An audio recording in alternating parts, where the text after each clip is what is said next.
Hey, good day. Glad you could be with me. Today's video is going to be a little interesting and probably one of the most difficult ones I'm going to have to do because I have to answer some questions that aren't simple to answer. I mean, they're good questions. They're great questions, actually. And actually, they're all by the same guy, but they're all more than one video act. So, there's, I said that, dealing with pushy horses is easy. All you got, I mean, it takes about 30 seconds to fix that problem. And, well, that's fine if you got everything else working. It does only take about 30 seconds, but it may actually take you a month or so to get to the point where you can make it work in 30 seconds. And I didn't really tell you that part, so I have to explain how that works too. And he also mentioned some things about, his horse responded pretty good to, many situations, but occasionally it would run him over. And part of the problem was in the way that it was, it had been previously treated by during trimmings and such that, it presented problems in that area. Well, as far as that part goes, I have several videos on one titled Preparation for the Farrier.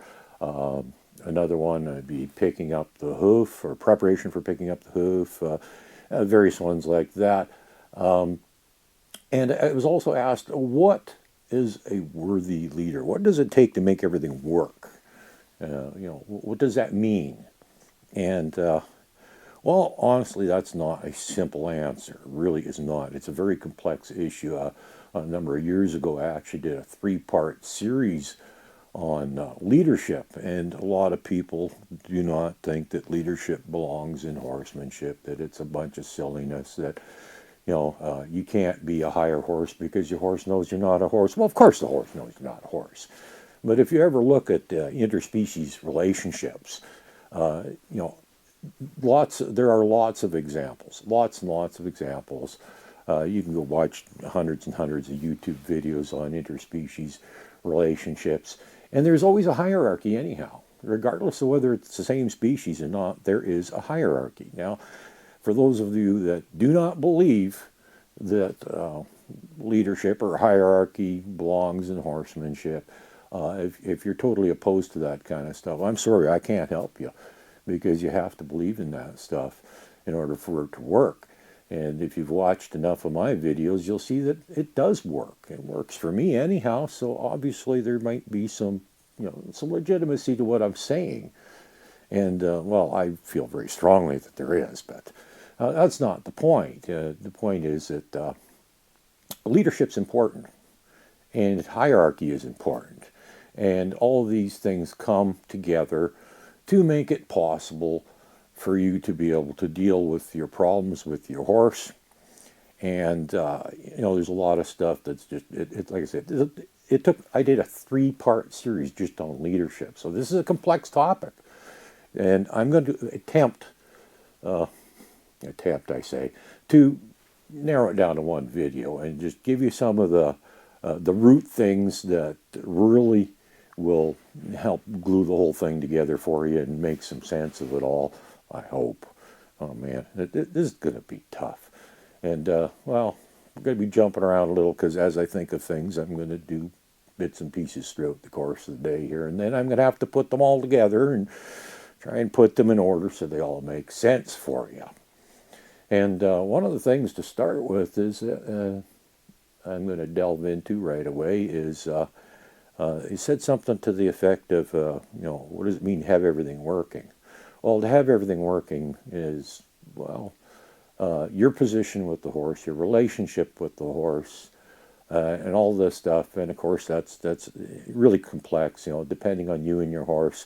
I can't even begin to give you an answer for that one, other than the fact that it's got to be good. I can't specify exactly how you go about it.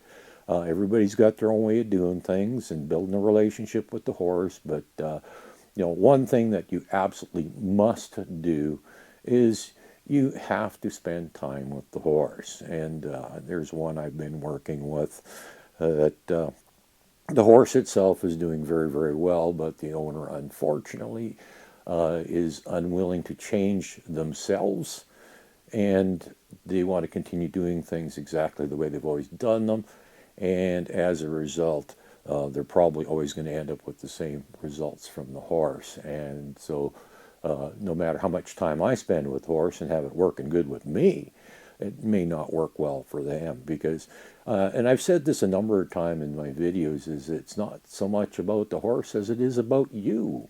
You have to be willing to change and do things a little bit different in order to make things effective with your horse and to make things productive, satisfactory. I don't know, use whatever word you want in there. That's one of those things that people use words that just they can be very misleading sometimes. For example, there was a one I emphasize the horse has got to trust you. Unfortunately, that word trust can be taken in a number of different ways. And not long ago, I was watching a video where the guy was talking about trust with your horse, and he actually made some good points, because I think maybe some people might not quite get this stuff. Trust is more than just, well, some people know what it means to be trustworthy.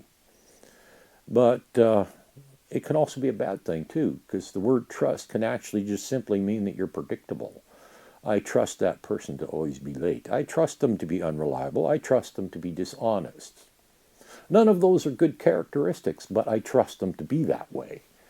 Because, well, that's where the word trust, unfortunately, can be taken as simply a case of they're predictable. And if you don't understand the difference between predictability and actually trustworthy, well, you run into problems right there. And that's where the whole English language is just really difficult, too, because there's simply not enough words in the English language to properly describe certain things.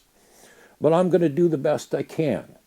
Now, you don't always have to take the things I say literally, word for word. I mean, my vocabulary is limited. It doesn't even encompass a third of the English language. And if I used much more than that, you probably wouldn't understand what the heck I'm saying anyhow. And then, of course, everybody has their own definition of certain words and how they understand them and what it means to them. And, well, going right back to that trust thing, are you trustworthy? And I say, are you worthy of respect? And that's one of those things in leadership. And, well, I'm going to kind of break that down a little bit and simplify it as much as I can by saying, to start with, think about it as, well, I think of a leader, there's, generally two different kinds of people. We'll say people. We won't talk about horses for just a second. We'll talk about people. But keeping in mind, horses and people are different. We're not the same, okay? And there's definitely a very big difference between horses and people. So we have to, differentiate the two. But just to start with, I'm going to talk about people because it's something you can relate to. And generally in the human world, there's two different kinds of leaders. There's the ones that say, come on, let's go with me. I'm going to lead you. I'm going to keep you safe. We're going this way. It's going to be okay, right? To me, that's a good leader. Somebody that you can trust to be with, that they're going to look after your needs. They're going to keep you safe. And that's, they're going to be up front. They're going to be in the thick of things. They're going to be with you. They're an encourager. They will strengthen you emotionally to be the best you can be. And to me, that's what a good leader is. Not somebody that stands off in the corner barking orders saying, hey, you do this, you do that. No, that's not a good leader. Well, not to me anyhow. Now, to horses, I mean, you have to be empathetic in that respect to your horses. What kind of leader would they want? What kind of leader would you like? The bully that stands in the corner barking out orders? Or do you want the one that says, hey, come on with me. I'll keep you safe. Let's go this way. So, on that note, that's a shortened version of the quality of a leader. A leader isn't some bully that dominates and You know, a lot of people make the mistake of using, and this is where the English language just fails miserably, is a lot of people use the word, you need to be alpha. No, alpha is not the correct word in a herd. A leader is. An alpha is more of a dominance thing, and it's more of a pack thing, or you would find with dogs or something like that. You know, it's not something that you're going to find in a herd of horses. So that's just a little pet peeve. I know a lot of people simply do not understand that there is a difference between leader and alpha, but there actually is, and it kind of bugs me when they use the wrong word. Maybe they don't mean, you know, anything by it or not, but I just thought I'd throw that one in there, that, you know, there is a difference between the two. And you have to understand that. You can't just say, I'm going to show them who's boss, I'm going to be the alpha. No, no, no, no, no. You have to be a leader. And remember the difference between a leader and what a good leader is. A leader is someone that takes care of the herd, provides for the herd, keeps them safe, shows them leadership. Leadership, remember that. It's good leadership. You know, you'll follow people that have those qualities, and I know you will. You know, people that you admire and respect. And, oh, hey, there's that word respect again, too. We'll get to that, too. But, you know, that's the basic thing is, you know, but again, like I said, you got to consider from a horse's perspective. What does a horse need? Because there was a really good article I read a few years back on leadership, and I included this in my videos. And I said, you know, the guy, it was a rather wordy article. He was a pretty smart guy, actually. He was a neurosurgeon, sorry, brain surgeon, smart guy, hey? Lots of education, but he also happened to really like horses. And there was one line in the entire article that I think really summed the whole thing up, is that if you give them what they need, they will give you what you want. And what does a horse need? Well, and that's where, if you're a good leader and you are worthy of respect, you will provide for them. You'll make sure they got food, they got water, they got security and safety and shelter and, well, whatever a horse actually needs to feel good. And you need to be a strong leader. Now, I'll get to that in a bit. I'll elaborate a little more as it goes, because I can't just all put this all in one quick shot. In fact, I'm going to have to take a break here and think about things, what's going to actually come next, because, like I said, it's a complex topic, and I'm going to try and summarize it in one video for you here, so that you understand what you need to do in order to be worthy of respect, to have respect of your horse, and how to solve these problems with the pushy horse and that sort of stuff. That to me, it's quite easy. Yes, I can do it in 30 seconds. For you, if you don't understand all the other components that go into it, you're not going to be able to do it in 30 seconds. It's going to take you a long time, and you'll get real frustrated, and it might not even work at all for you if you don't know how to go about it, or if you don't have all the components within yourself to be able to provide the leadership that your horse actually needs. And, don't feel bad about it, because, like I said, nobody's born knowing anything, and if, nobody's ever taught you this stuff, you're not going to know about it. So, well, that's this part. This is where we start, and well, as the day progresses, we're going to go here, there, and as I think about things, we're going to talk to you about them and explain how it works and how you can be a good leader for your horse and how you can get respect from your horse. And oh yeah, I'm going to go back to one other thing, because this kind of I put in pieces together here, and it's a case of what we see on the surface is, the obvious stuff isn't necessarily what the problem is. One of the things that this individual mentioned is that their horse was pretty good with them, as far as, responding to the cues and that sort of thing. But they had problems with the horse occasionally running them over, and it wasn't good for trims because it had had some bad experiences in the past, that sort of thing. And I kind of put two and two together and figure out these two things are connected in a way that maybe they don't understand, and it's got nothing to do with the respect. It's actually fear, which is entirely different. And that's why I say, there's symptoms and there's problems. And your symptoms aren't your problem. They're symptoms. And the actual problem might be something entirely different. You might see it as, well, that horse doesn't respect me, it runs me over. Well, maybe the horse is just so darn scared it wants to run away. And you got to consider that. And if it has had bad experiences in the past with certain things may trigger it again to cause it to run. And I can assure you, and I've had this experience even with my own horses, which are very well trained and very well behaved, and they trust me implicitly and everything else. But I can assure you, and this is an important thing to understand, is first off, and I've mentioned many times, their instincts are very, very strong. You can't get rid of them. You cannot make their instincts go away ever. That's not going to happen. And number one is survival. That's their number one instinct, and that's why we still have horses. And if it comes down to you or them, guess what? You lose.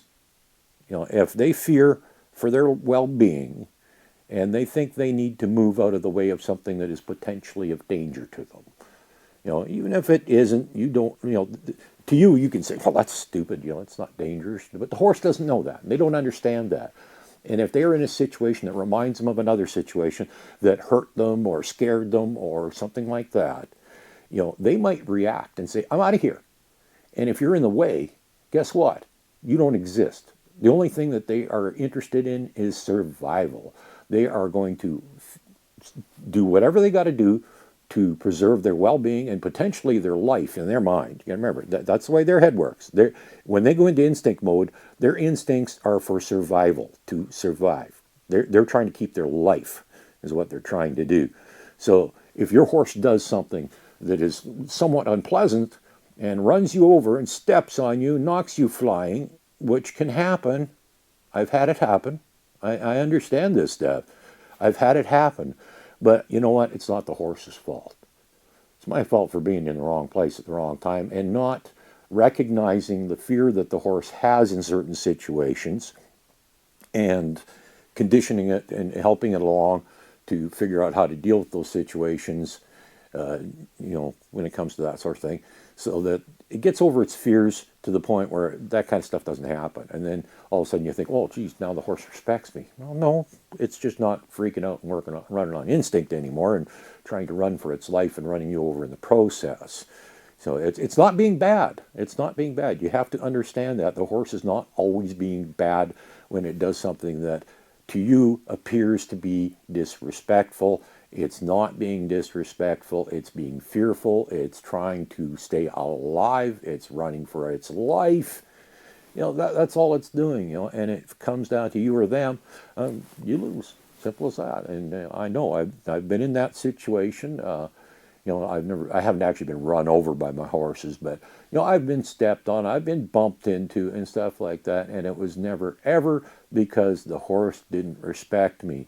It was because it had priorities, and its own priorities are, number one, looking after itself.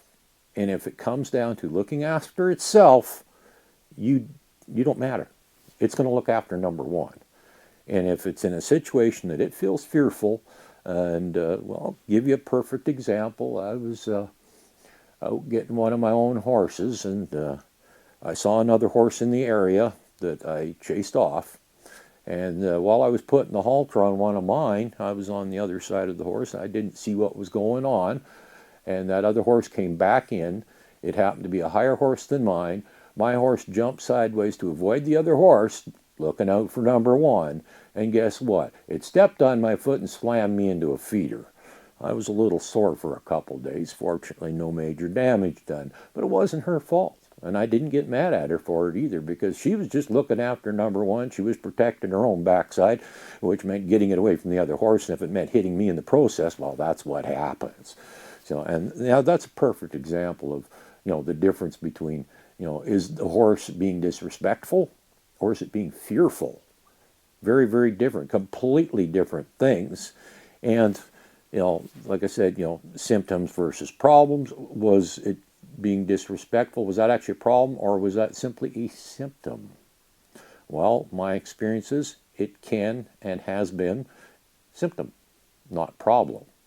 So I thought I'd throw that one in there. But like I said, as we progress along here throughout the course of the day, I'm going to stop and talk to you every now and again. And as I think of things, we're going to discuss this whole concept of what makes you a worthy leader, how can you be a good leader, how do you deal with pushy horses, things like that.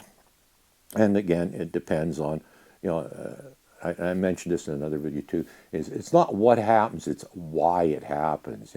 If the horse is being pushy, why is it being pushy? Got to look carefully at the why to understand how you have to address the situation, because the horse being pushy might have nothing to do with disrespect whatsoever. Could be, though. It could be bad manners and just a totally ill-mannered horse. I've met those lots. But sometimes it's an issue of, particularly when working with a horse that is considerably worried about something, which I have done. And you got to be very careful and watch yourself, because that horse just might run you over. Even though it's not being disrespectful, it's just so freaking scared and wound up and worried and everything else that, well, all kinds of bad things can happen. And it's not the horse being bad. It's just scared. That's all. Just scared. And 99% of the problems that we have with horses are just their instincts, fear instincts. The horse simply wants to survive. It wants to stay alive, and it is going to do whatever it needs to do in order to do that. And if you happen to be in the way, well, I'm afraid that's got nothing to do with the horse. You just happen to be in the way. And perhaps you didn't recognize what the actual problem was and do something about it. So, anyhow, we're going to take a little break here and wander around for a while and think about this and see what else I can talk to you about and how I can explain it in a way that will keep this video relatively short, but don't expect it's going to be. Do what we can. Talk to you in a little bit. Hey, welcome back again.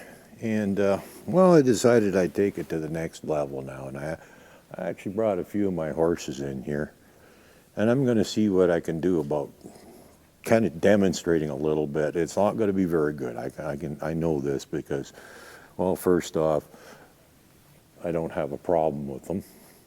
But I'm going to see what I can do about showing you, because I'm going to kind of try and create a problem so I can demonstrate what to do. But before I go too much further into the demo part, I'm actually going to talk to you a little bit about leadership and how you become a leader. Because it's not real simple, and well, for some people it's not very easy at all, actually. And, well, it's a little bit of attitude. And I don't mean attitude in a bad way, attitude in a good way, an attitude of confidence. And I'm going to share a story from several years back, which I think was a perfect example of what you need to do and how you achieve leadership in a herd very quick and easily. But it requires confidence, and it's something that, a lot of you might have to, it might take you a while to work on this. It might take quite a while, actually, to build the confidence necessary to be a good leader. Now, basically, I went out there to get, I went out to get this one, I think. No, or was it that one? I don't remember. It wasn't long after I moved here. Actually, I only had her then. Yeah. I went out there to get my little girl. Now, this one's bugging me already. She wants a treat, so this is going to be good. I'm going to show you how to deal with this stuff, because the whole pushing on you and stuff like that, it's the same as the bad manners that she's demonstrating right now. And actually, she's always been a little bit bad for that. Not as bad as she used to be, though. You had to be very careful, because you could get bit quite easily by accident while trying to give her treats if you weren't careful. But anyhow, back to my little story. Went out to go get my little girl, and as I walked out into the pasture, and there's, 30, 40 horses out there at the time. I don't remember. Doesn't matter. But I still remember the fellow that was the herd leader at the time. And he was actually a pretty nice guy, but he would frequently, if he saw a human out there, stand in front of them with hopes of getting treats or something, I guess, or some attention, or I don't know what. But this is where it basically came to we had our confrontation basically of who's going to be the leader, who's higher. Now at the point where he stepped in front of me and I'm going that way and he steps in front of me facing this way. See that? One finger. This is something I'm going to show you in a minute. He steps right in front of me. And at that point, I had two choices. I could either go around him to get to where I wanted to go, to where my little horse was, or he could get out of my way, one or the other. Now, if I go around him, he's making me move. That immediately makes him higher than me. And this is a very, very important concept, is who moves who. And I've mentioned this in several of my videos. This is how horses do stuff. This is how they determine hierarchies, by who moves who. It's that simple. It's a very, very simple concept, but it's who moves who. So by who moves who determines which one of us is higher. Well, like I said, I could go around him, in which case he's making me move. That makes him higher than me. Or I could make him move, in which case I'm higher than him. Now, typically, I have my lead and halter with me, just like I have right now. Okay, so he's directly in front of me. And we're, like I said, I usually have my halter and lead with me, just like right now, hanging over my neck. And it's a case of either he's moving or I'm moving. One of us is moving. And that immediately determines our hierarchy. Now, excuse me, dear, you're in my way. You make a nice backdrop. You're very pretty. So are you. Well, you're just kind of cute. You're a sweetie. Anyhow, I just simply took my lead, started spinning it, which is one of the reasons I always carry it with me. It's a self-defense thing. You can keep horses away from you this way. And I just took a step towards them, spinning this thing aggressively. Let it out a little more and more, and then spinning it harder until it starts making a little bit of noise. It starts going whoop, whoop, whoop, noise that things make when they're spinning hard. And I stepped towards him, and guess what? He stepped away. He got out of my way. And from that point on, we never had another confrontation. I had established my hierarchy. If I step out the door and he's approaching this direction, he stops and waits for me to go past, and then he continues on his way. That's hierarchy. That's leadership. I became the herd leader at that point by establishing my dominance over him.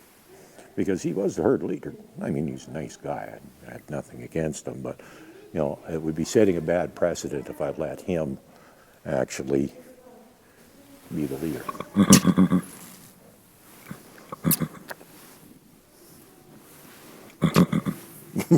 You make noise when I kiss you. So largely, leadership is how you get there. In one of them, I couldn't even begin to. Like I said, the last time I did a video on leadership, it was in 3 parts. So I don't expect I'm going to even cover it. But that's one of the main things. It's just kind of attitude. You got to have a little bit of self-confidence to be the leader your horse needs, or the herd needs, or whatever. And as you develop your hierarchy, you get control of the horses. Now, like I said in another video, just remember, it's not always disrespect. Sometimes it does things out of fear or just self-preservation. It's just their survival instincts. It's just what they do. Now, I'm going to show you right now, because she keeps pushing on me. If you've been paying attention, notice this one over here. She was on the other side earlier. This one here, she's pushing on me too, but she does it so gently, I don't care. I've always let her do it. She's been with me for 14 years now. She's always pushed on me, but she does it so gently, I don't care. I'm not offended by it. It doesn't bother me.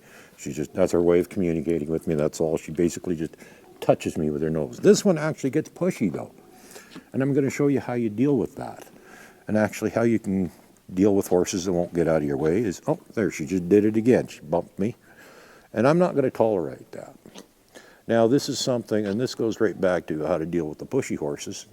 Almost exactly the same, and I'll attempt to show you that in a minute, is, she's not even looking this way. I'm just going to, one finger. I just poked her on the nose. One finger. I didn't poke hard. You don't have to get mad at the horse. You don't have to punch it. You don't have to whip it. But if that nose comes over where it's not supposed to be, well, guess what? One finger and the nose moves away, see? Now, you might have, I said this takes 30 seconds. Well, that, if you got it all together. And if the horse realizes that you're the boss, then yeah, but it may take you quite a while to get there, to that point. And if this little sweetheart, she's a sweetheart. She's an absolute sweetheart, this one. Nicest little horse on the planet.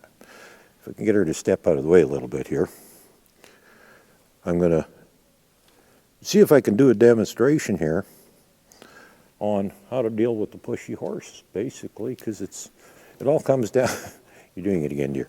Go stand over there. Yeah, go stand over there. It all comes down to that attitude I talked about again. See, these two here in front of me, I want to go between them. There's not enough room in there for me. Not quite. Pretty close, but if I turn sideways, but I want to go there. So you know what? I'm going there. And if they don't like it, too bad. And that's the attitude you have to begin with, to deal with the horse. And you have to have your confidence that, hey, that horse is going to get out of my way. I'm going through here, and if it doesn't like it, too bad, it's getting out of my way. That's it. It's as simple as that. And see how she moves out of my way now? You see that? I came back, and she just got out of my way immediately. This one, she's still hoping for some attention, so she's going to stand here. She's my cuddle bug. She absolutely loves attention, don't you? Yeah. But she can be a brat, too, sometimes. And this one, well, she's just so darn sweet. That's another story. But anyhow, so I don't know. That's really, oh, you're in the way again. Get out of here. I didn't tell you to be here. And this is the kind of thing, this is how you deal with a pushy horse. It's like, hey, you know what? I don't want you here. Move. And that's where I always carry a lead. Be prepared. That's another thing I keep trying to explain to people. Be prepared. Always. And I'm always prepared. I've always got this thing with me.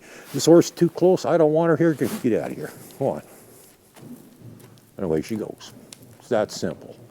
And why does that work? Because I have in me something that you might have to work on, is the confidence that you need to become the leader and to assert your leadership in a way that the horse knows without a doubt that, hey, he says it, he means it. And that's where a couple other things that I've been meaning to talk about, I've mentioned in the past, but my videos go back years, and is consistency. Every single time you ask your horse to do something, you have to be consistent and follow through on that request. If I want her to back up, I'm not going to stop asking her to back up until she actually does it. And that's what you have to do. It's really hard to give a good demonstration of any of this stuff because it's stuff that you just can't show. There's just so many variables in what's being done with you, your horse, your situation, and everything else that it would be virtually impossible for me to actually give you an accurate demonstration that would show you what you need to do, because I'm not there, okay? And I'm sorry, it's not that I don't want to help you, it's just, it's like I said, years ago in one of my videos, it said something about, I get people that would, email me and stuff like that, wanting advice, wanting help with their horses, and I've gotten to the point where, I'm not even going to, I'm just going to tell them point blank. I'm not even going to try to help them, because it's, although I could possibly give some advice that would help them out, it's also extremely likely that I'm not going to be able to, because like I said, the word trust is not only a case of being trustworthy, but, depending on how you interpret the word, it can mean that you're predictable. And that predictability can be a good thing if it's good predictability. So in a way, you do want your horse to be able to trust you, because you want to become predictable to the horse. And one of the ways that you can do that is by being consistent. No matter what you do with your horse, you must be consistent. and you must be firm, but fair. I've said that many times before. You got to be you got to be fair, but you got to be firm. You can't be a pushover. If your horse decides it doesn't want to do what you want it to do, don't go, oh, that's okay, the horse isn't in the mood for that today, we'll find something else that it wants to do. Well, that's a horribly bad thing to do, because then the horse is training you, the horse is calling the shots and deciding what it will or will not do, and you are finding something for it that it is willing to do, rather than simply saying, hey, do what I ask you to do, please. And I add the word please because that's the kind of attitude you have to have when you're asking your horse to do something for you. It's not a, you're going to do it or else. No, it's not that. No, it's, you got to be nice about it, but you can't be a pushover. You got to be firm. You have to be fair, and you have to be consistent.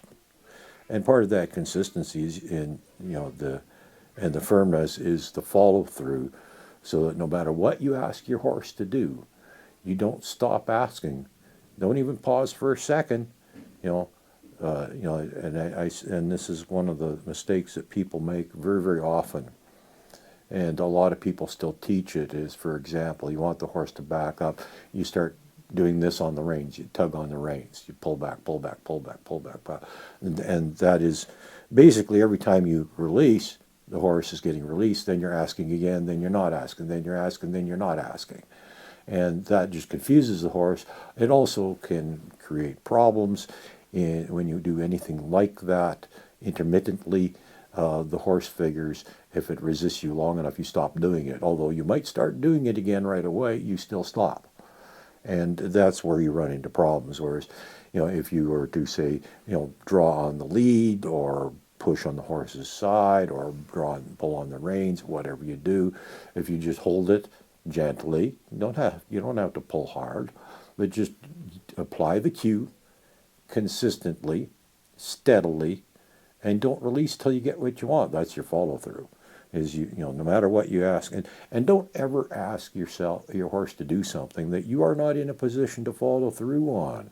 And I've seen that mistake being made, and honestly, I learned that one myself from a personal experience a long time ago. And every time I ask a horse to do something, I think long and hard about, can I make the horse do it if it doesn't want to? And if I'm not positive that I can get the horse to do what I want it to do, I won't ask it to do it, because otherwise it learns, if it gets away with not doing something, even once, then it's calling the shots. You've lost your leadership. And it also learns that it doesn't have to do it, and you are going to forever, ever have problems. So you have to be fair, but you have to be firm. You have to be consistent, and you have to follow through. Those are the things you must have at all times. And this goes along with the leadership stuff too, is, if you tell the horse to do something, that's the same as in a herd. The horse says, get out of my way. It's going to, like I said, it escalates, and that's exactly what you're going to do. And only the horses do it a little bit different. It may start with a little bit toss of the head, a little squeal, an ear pin, some stink eye, and then eventually it's going to spin around and either bite the other horse or kick it or threaten to, and then kick it. And well, anyhow, it escalates, and that's what you need to do too. And that's why when I'm cueing a horse to do something, I escalate, and I will continue to escalate, and I will continue to do it until the horse does what I want it to do.